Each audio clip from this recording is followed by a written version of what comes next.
Fox 4, the news station. Live for all North Texas. Good Day at 8 a.m.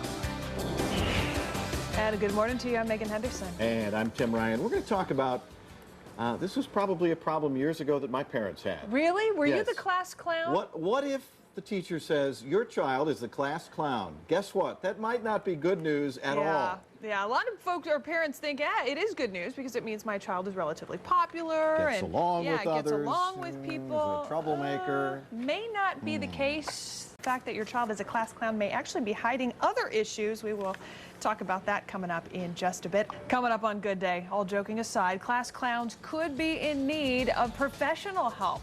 We're going to explain why coming up. Welcome back, 8:25 on your Thursday morning, 67 degrees outside. Well, there seems to be one in just about every classroom, class clowns. They're usually the more social kids, but there could be something else going on as well. Dr. Rama Pemmaraju is with us to offer some insight. Thank you so much for being here. Good morning. Great to be here again. So the key is there usually is something else going on here, isn't there? Usually there is, and each child is individual, as I always say.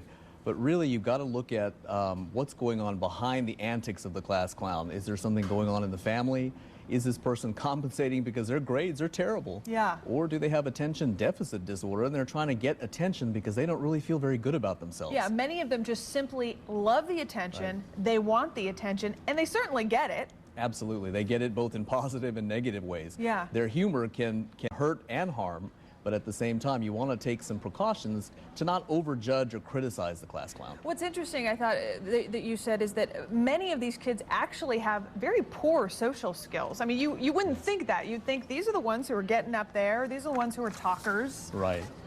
They do have poor social skills sometimes, and that's why, but they also have a lot of raw talent.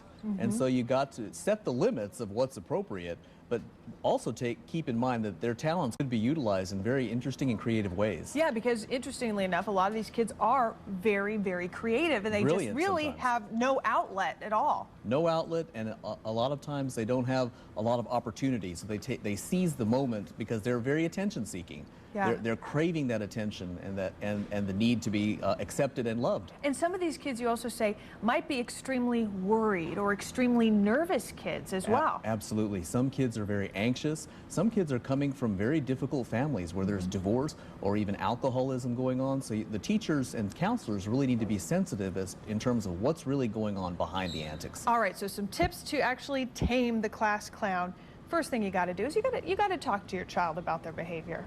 Lecturing isn't going to work. Yeah. You got to get to the feelings and emotions behind what's going on. That can come from parents, teachers, and counselors. Yeah, and you mentioned this, set limits, but don't criticize. Absolutely, because you may be damaging the next Jay Leno, who Yes. may actually True. You got a future there, right? That's right. And that actually leads us to our next point. You say they need to look for those creative outlets. Maybe enroll your child in a theater class. Absolutely. Theater, any kind of comedy, humor, ventriloquism, art.